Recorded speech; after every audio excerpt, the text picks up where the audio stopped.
मैं पूनम आप सभी का स्वागत करती हूँ आपके अपने चैनल माँ अन्नपूर्णा क्लासेस में। आज कौन सा टॉपिक डिस्कस करेंगे? जो ईवीएस है किस क्लास की? क्लास थर्ड की। आप जानते हैं इसी को क्या करेंगे, कंटिन्यू करेंगे। आपके चैप्टर का क्या नाम है? आपके चैप्टर का नाम है पकाएं खाएं। अब बात आती है पकाने की, खाने की, तो ये फूड लवर्स के लिए बहुत ही इम्पोर्टेंट, बहुत मज़ेदार होने वाला है, तो मिस बिल्कुल भी मत करिएगा। इंटरेस्ट के साथ पढ़िएगा, बहुत ही मज़ा आने वाला है। आगे बहुत सारी चीज़ें आपको क्या है, आपको सीखने को मिलेंगी। तो तैयार हो जाइए, सभी लोग तैयार? चलते हैं, स्टार्ट करते हैं। सबसे पहले दिखेंगे आपको खाना पकाना है, तो सबसे पहले क्या आपको चाहिए? बर्तन। किसमें पकाओगे? कढ़ाई में पकाओगे, भगोने में, या फिर कुकर में? कौन सा बर्तन? सबसे पहले बर्तन देखिए। बर्तन में तो बहुत सारे बर्तन, ये देखो, तवा, करछुल, कढ़ाई, कुकर, फ्राई पैन, बहुत सारे हैं। चित्र में जिन जगहों में बिंदु लगे हैं क्या है, उनमें रंग भरना है। भाई ये एक्टिविटी आपको करवानी है, जल्दी से टीचर बनिए और फिर करवाइए इसको। तुमने चित्र में खाना पकाने के कई बर्तन ढूंढ लिए होंगे। क्या तुम्हारे घर में इनके अलावा कुछ अन्य बर्तनों का इस्तेमाल होता है? कौन से? अब आपको ढूंढना है और ये करवाना है। बहुत सारे बर्तन हैं, किसी को भी यहाँ पर मेंशन करवा दीजिए बच्चों को। बर्तन किन किन चीज़ों के बने होते हैं, हाँ ये आपको पता होना चाहिए। वैसे आपको ये पता होगा कि मिट्टी के भी होते हैं, तावा, कांसा, स्टील, इन सभी के क्या होते हैं, बर्तन बने होते हैं इन सभी चीज़ों के। तो इसमें 3 मेंशन करने हैं, आराम से आप मेंशन कर लेंगे। आगे आपसे क्या बोला गया है? अपने बुजुर्गों से पता करो कि पहले किस तरीके के बर्तन ज़्यादा काम में आते थे, वे किस चीज़ के बने होते थे। अगर बुजुर्गों के से आप पूछोगे तो पहले किस टाइप के बर्तन यूज़ होते, तो जो बर्तन होते थे वो कांसा और तावा के बने होते थे। और कैसे बर्तन होते थे, बहुत ये भारी होते थे। और ये छोटे छोटे बर्तन नहीं होते थे, बहुत बड़े बड़े बर्तन होते थे। क्या है, बहुत बड़े बड़े बर्तन होते थे। उनका साइज होता था वो आज के जो बर्तन हैं उनके अपेक्षा बहुत बड़ा होता था, और उनमें बहुत ही नक्काशी की जाती थी। क्या की जाती थी? नक्काशी की जाती थी। तो पहले के बर्तन अलग थे और अब के बर्तन क्या हैं, वो अलग हैं। अब यहाँ पर बात की जाएगी आपसे कि खाने को किस तरीके से आप खाएंगे। कुछ पकाकर, सेक कर, कुछ कच्चा, कुछ तल कर। हम खाने की हर चीज़ को पकाकर नहीं खाते हैं। पता करिए, रसोई घर में जाइए, किचन में पता करिए, पता करो कि हम किन किन चीज़ों को कच्चा खाते हैं और किन को पकाकर। इन चीज़ों का कच्चा या पकाकर दोनों तरीके से खाया जाता है। दी गई तालिका में भरो। इसको आप हल्के में मत लीजिएगा, क्योंकि इससे डायरेक्ट आपका क्वेश्चंस बना है। आगे जो क्वेश्चंस आ रहे हैं वहाँ से आपका क्वेश्चन डायरेक्ट बनता है कि वहाँ पे आपको ऑप्शन दिए जाएंगे कि इनमें से कौन सा हम सेक करके भोजन को खाया जाता है या पका करके इस तरीके से बनेगा। और यहाँ पर एक क्रम भी आपसे पूछा जाता है, जैसे कि यहाँ रोटी बनाने का क्रम है, वो डायरेक्ट आपसे क्वेश्चन पूछा गया है। देखने में लगता है कि हाँ ये तो बहुत ही ईजी है, लेकिन जब करने को आता है तो बहुत सारे बच्चे नहीं कर पाते हैं, बहुत सारे दोस्त हैं जो नहीं कर पाते हैं। कच्ची खाई जाने वाली चीज़ें, बेसिक सी बात है, जनरल सी बात है, कौन सी चीज़ें हैं जो आप कच्ची खाते हैं? बताइए। आप सभी ने सोच लिया होगा, क्या आप खाते हैं? सब्जियों में बताइए। जैसे कि गाजर और टमाटर, ये आप खाते हैं। बंद गोभी, वो भी खाते हैं कच्ची। तो ये क्या है, आप कच्ची खाते हैं। पकाकर खाई जाने वाली चीज़ें, पकाकर किसे खाते हैं? जैसे रोटी, दाल, चावल और क्या हो गया बैगन वगैरह, इनको कैसे खाते हैं? इनको पकाकर खाते हैं। कच्ची और पकाकर खाई जाने वाली चीज़ें, अभी मैंने बताया था आपको गाजर, मूली, इनको दोनों तरीके से आप खाते हैं। इनको कच्चा भी खाते हैं जो सलाद के रूप में लेते हैं, और इनको पकाकर भी इनकी सब्जी बनाई जाती है, उसको भी लेते हैं और बहुत टेस्टी बनती है। बंद गोभी को भी दोनों तरीके से खाया जाता है, टमाटर को भी दोनों तरीके से खाया जाता है, उसको आप कच्चा भी खाते हैं और पकाकर भी खाते हैं। इस तरीके से इसमें आपको जो बेसिक जो इन्फॉर्मेशन है वही होनी चाहिए, वो इनफ है। आगे देखिए, यहाँ से बहुत ही ये इम्पोर्टेंट है, तो इसको हल्के में मत लीजिएगा क्योंकि ये बहुत ही इजी भी है। क्या है? बहुत ही इजी है। रोटी बनानी किसको नहीं आती होगी बताइएगा? किसको उसका क्रम नहीं पता होगा? फिर भी ये क्वेश्चंस दिया था उन्होंने, फिर भी बहुत सारे जो दोस्त हैं उन्होंने क्या किया होगा, इसको गलत किया होगा। इसमें देखिए, तुमने कभी रोटी बनते देखी है? इसके लिए कितने काम करने पड़ते हैं? सबसे पहला स्टेप क्या होता है? ऐसे इस क्रम से लगाने से ये क्वेश्चन आया था, आपका प्रीवियस ईयर क्वेश्चन है। आटे को बर्तन में निकालना। सबसे पहले आप क्या करेंगे? जो आप बर्तन लेंगे उसमें क्या करेंगे? आटे को निकालेंगे, फिर उसे क्या करेंगे? फिर उसे मतलब गूँथेंगे, गूँथना हो गया, फिर गूँथ लिया, फिर इसके बाद छोटे-छोटे जो इसको क्या बोलते हैं? लोई बोलते हैं, लोई बनाना, तो छोटे-छोटे गोले बनाना। फिर लोई को क्या करेंगे? गोले को क्या करेंगे? वेलेंगे, इसके बाद उसको सेकेंगे। तो इतने सारे काम करने के बाद रोटी थाली में आती है। तो ये रोटी बनाने का क्रम है, ये आपसे पूछा जा चुका है कि रोटी बनाने का क्रम क्या होता है। इस तरीके से आपको ये लगाने को आएगा, आया भी है, आगे भी आ सकता है। अब आगे क्या बोला गया आपसे? अब तुम्हें अब तुम्हें रसोई में जाकर किसी क्या है एक चीज़ को पकते देखो, उसे पकाने के लिए क्या क्या किया गया? क्रम से लिखो चीज़ें, मतलब जो भी चीज़ है उसका नाम लिखो, कुछ साथियों की कॉपियाँ भी देखो, समूह में इस पर चर्चा करो। तो ये क्या है? ये आपको प्रैक्टिकल तरीके से बच्चों से ये चीज़ें करवानी भी है। उनसे आप बोलेंगे कि आप जाएंगे जब कुछ पक रहा होगा तो किस तरीके से मम्मी, दादी या कोई भी पापा किस तरीके से खाना पका रहे हैं, उनकी क्या स्टेप है वो बतानी है। जैसे कि चावल बहुत ही सिंपल ले लीजिए, क्या करेंगे सबसे पहले चावल बनाने के लिए? तो ये बताने की ज़रूरत नहीं है कि सबसे पहले तो चावल ले लेंगे, कुकर में बनाने हैं तो फिर उसको साफ़ करेंगे। क्या करेंगे? साफ़ कर लिए जितनी भी क्वांटिटी में, फिर उसमें पानी ऐड करेंगे, फिर क्या करेंगे? उसको उस ढक्कन को बंद करके और रख देंगे। इस तरीके से क्या स्टेप बाय स्टेप जो रोटी बनाने का क्रम है इसको याद रखिएगा। आप कहेंगे कि रोटी बनाने का क्रम ये भी पूछा जा सकता है। जी हाँ, अपनी जो गलतफहमी है उसको दूर कर लीजिए, ये भी पूछा जा चुका है। यहाँ से आपका जो है वो क्वेश्चंस बनता है कि तुमने देखा खाने की चीज़ें तरह तरीके से पकाई हैं। कैसे? कोई सेक कर तो कोई तल कर। क्या है सेक कर? क्या आप सेक कर खाते हैं?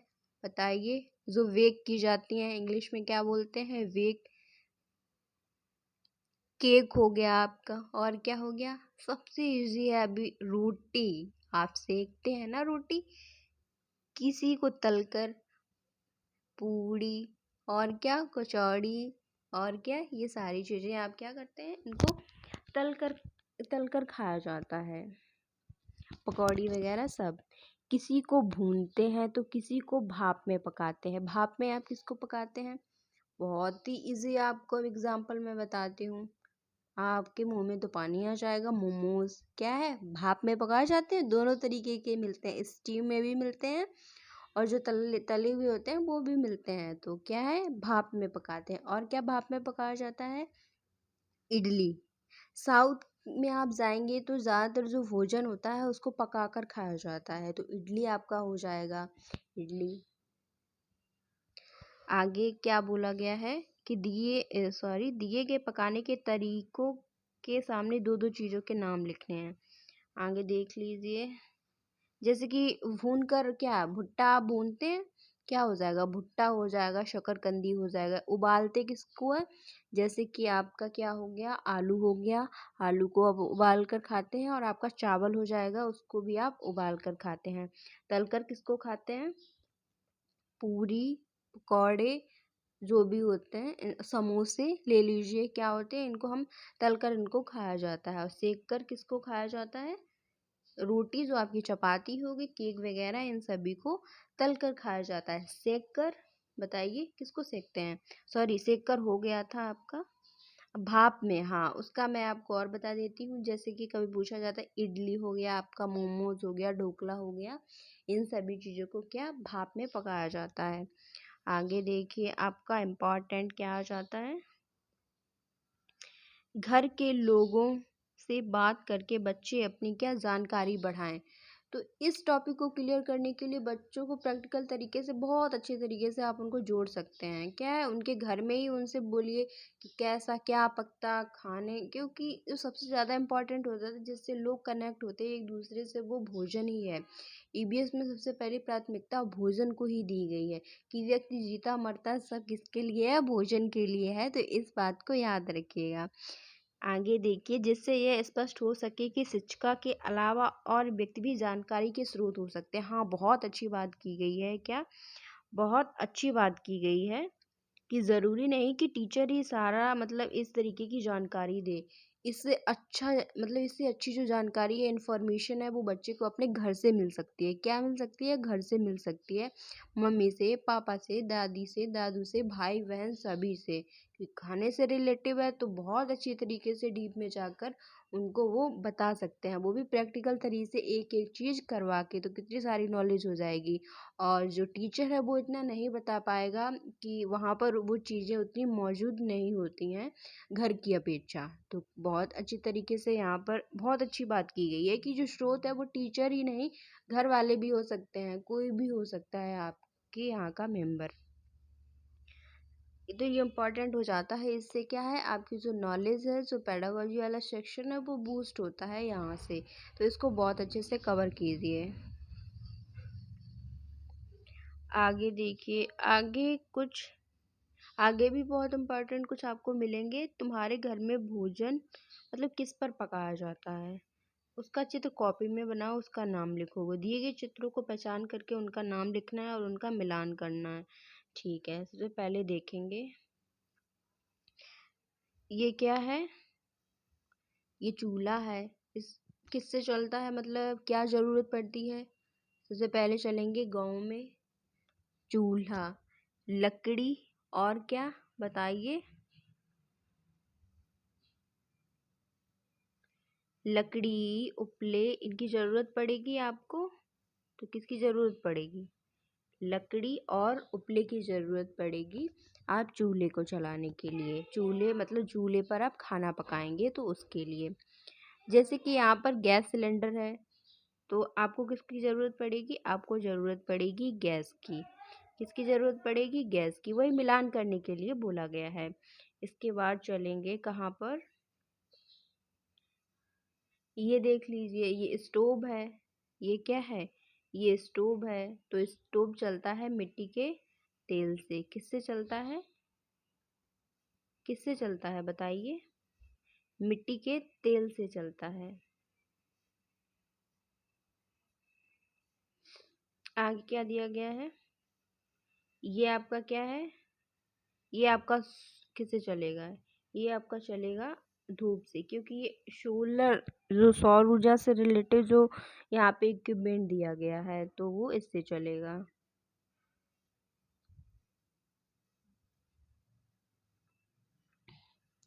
इस तरीके से आपसे पूछा गया है कि भोजन को कैसे पकाया जा रहा है, बनाया जा रहा है। ज़्यादातर गैस सिलेंडर पर ही इस टाइम बनाया जाता है खाना। अब पेडागोजी वाला सेक्शन आ जाता है, तो इसको अच्छे से आप क्या करेंगे, इसको रीड करेंगे। खाना पकाने के अलग अलग तरीकों पर बच्चों के अपने अनुभव रुचिकर हो सकते हैं। घरों में प्रयोग किए जाने वाले ईंधन से पर्यावरण पर पड़ने वाले प्रभाव पर चर्चा हो सकती है। यहाँ पे कनेक्ट किया गया है बच्चों को किससे, कि अगर आपके यहाँ पर चूल्हे पर खाना बन रहा है तो पर्यावरण को क्या नुकसान हो सकता है और व्यक्ति को क्या नुकसान हो सकता है। जो भी महिलाएं जो खाना बनाती हैं चूल्हे पर, तो उसका जो धुआं होता है वो पर्यावरण के लिए भी बहुत हानिकारक होता है और हमारी आँखों के लिए भी बहुत क्या होता है, हार्मफुल होता है, हानिकारक होता है। तो इस तरीके से क्या चर्चा करवाई जा सकती है बच्चों को प्रैक्टिकल तरीके से बोलिए। आपके घर पे खाना मतलब किस पर बनाया जाता है तो वो आपको बताएंगे। तो चूल्हे पे बनाया जा सकता है तो उनको आप अच्छे से एक्सप्लेन कर सकते हैं। किसी पर भी बनाया जाता है उसके कुछ ना कुछ साइड इफ़ेक्ट होते हैं। मतलब उसका पर्यावरण पे क्या प्रभाव पड़ेगा। कोयले पर खाना बनता है तो उसमें भी पर्यावरण को नुकसान होता है। इसीलिए गैस सिलेंडर पे क्या है, इस पे थोड़ा गैस जो होती है उसमें थोड़ा कम हार्मफुल होता है, इसलिए उसको क्या करते हैं, उसको प्रेफरेंस देते हैं। तो क्या है, सभी के अनुभवों को सुनना है, प्रैक्टिकल तरीके से पढ़ाना है बच्चों को। सभी को पढ़ाएंगे आप। आगे आपसे बोला गया है बनाएं और खाएं। चलिए सभी लोग बनाते हैं। साबुत मूंग को पानी में रात भर क्या है, आपको भिगोना है। ये तो सभी ने किया होगा, मैंने तो ये किया है। सुबह गीले कपड़े में लपेटो और ढककर बर्तन में रखो। 2 दिन बाद उन्हें खोलकर देखो, क्या उनमें कुछ अंतर दिखता है। जैसे कि आपने मूंग ले ली और भी आप कोई भी दाल ले सकते हो, उसको क्या करेंगे, पानी में भिगो दिया। फिर क्या करेंगे, जैसे कि फिर उसको गीले कपड़े में आपने लपेट दिया और ढक के बर्तन रख दिया। 2 दिन बाद आप देखेंगे उनमें क्या है, वो अंकुरित हो जाता है। उसमें क्या आपको ग्रीन ग्रीन दिखने लगते हैं, वो अंकुरित हो जाते हैं, जड़ टाइप की क्या दिखने लगती है। तो क्या हो जाते हैं, वो अंकुरित हो जाते हैं। उनमें आपको क्या करना है, उनके एक अच्छा सा एक तैयार करते हैं खाने के लिए। तो उसमें कटा हुआ प्याज डाल दीजिए, टमाटर डाल दीजिए, नमक और नींबू का रस मिलाओ और खाओ। तो एक तरीके की चाट बन जाती है। क्या बन जाती है, चाट बन जाती है। बहुत अच्छे तरीके से खाओ। ये जो होती है अंकुरित वाली चीज़ें, ये बहुत ही ज़्यादा फायदेमंद होती हैं। और आप देखेंगे ये जो बड़े बड़े जो होटल होते हैं वहाँ पे ये सलाद के रूप में भी मिलते हैं। किस में मिलते हैं, सलाद के रूप में इनको दिया जाता है। तो ये बहुत ही ज़्यादा फायदेमंद ये चीज़ होती है। आगे देखिए, हाँ, जैसे कि आपसे रोटी बनाने का क्रम पूछा जा चुका है तो शिकंजी बनाने का क्रम भी आएगा। हम कहेंगे कि शिकंजी बनाने का क्रम इसमें दिया गया है तो पढ़ना पड़ेगा। देखिए साफ सीधी बात है। नींबू की शिकंजी कैसे बनाएंगे। पानी में शक्कर घोलिए, नींबू का रस डालिए, उसको छान लीजिए, आपकी शिकंजी तैयार है। गर्मी का मौसम है तो शिकंजी पे शिकंजी मारिएगा। पानी की कमी बिल्कुल मत अपने अंदर होने दीजिए। पढ़ाई भी जमकर करिए।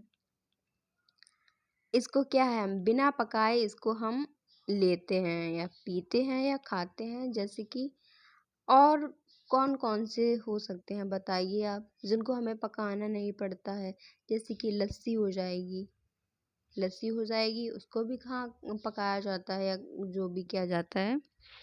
उसमें बस दही डालो, जो भी आपको डालना है, मीठा ग्राइंडर में बस मिक्स करो, बस आराम से लस्सी का मजा लो गर्मियों में। इस तरीके से ये पेडागोजी वाला सेक्शन, इसको तो आप बिल्कुल भी क्या है, बिल्कुल भी मिस नहीं कर सकते हैं। बच्चों को मिलजुल कर खाने की चीज़ें बनाने में मज़ा आता है। जैसे कि अभी आपने मूंग को अंकुरित किया था, फिर उसमें सभी चीज़ें मिक्स करके खाई थी, तो क्या है, बच्चों को बहुत मज़ा आता है। जैसे कि आपने बचपन में बहुत सारी चीज़ें की होगी, जैसे कि चाट बनाना किसी की, उसमें अगर जैसे आम का सीज़न है, आम है, जैसे कोई और फ्रूट ले लीजिए, उनको चॉप करिए, छोटा छोटा चॉप किया, उसको काटा, फिर उसमें सभी चीज़ें मिला के उसमें नमक मिलाया, नींबू मिलाया, थोड़ा सा चाट मसाला मिलाया, फिर उसकी चाट बना के उसका मजा लो, उसकी बात ही अलग होती है। क्या है, तो बड़ा मज़ा आता है सब इकट्ठे, क्योंकि ये एक्सपीरियंस किए हुए हैं तो पता है कि बहुत ही ज़्यादा मज़ा आता है जब सबको मिलजुल कर खाते हैं, सब बनाते हैं। तो ये बहुत अच्छा लगता है। जो अभी कर क्या है प्रैक्टिकल लाइफ में, क्या है, वही जो सारी चीज़ें ही हैं वो दोहराई जा रही हैं। तो अब ये है कि किताबी ज्ञान ही नहीं सिर्फ रह गया है कि बच्चों को सिर्फ किताब में आए रटवाए, पहले की तरह ना बच्चे ने बता पाए, 2 डंडे लगाए, हर जगह उसके गाल आल सब लाल कर दिए, वो नहीं, वो टाइम चला गया है। वो वो हम सभी का टाइम था, वो जा चुका है। अब क्या है, अब बहुत ही एनईपी जब से 2020 आई है बहुत सारे परिवर्तन हुए हैं। बच्चों को बिल्कुल ही फ्री छोड़ दीजिए, वो खुद सीखेंगे अच्छे से, उन पर आप कोई प्रेशर या कोई दबाव नहीं डालेंगे। क्या है, बिल्कुल फ्री उनको रखेंगे इस तरीके से। ये टॉपिक था, बहुत ही अच्छा टॉपिक था। इसमें इम्पॉर्टेंट आपके पॉइंट्स भी थे, उनको भी कवर कर लिया।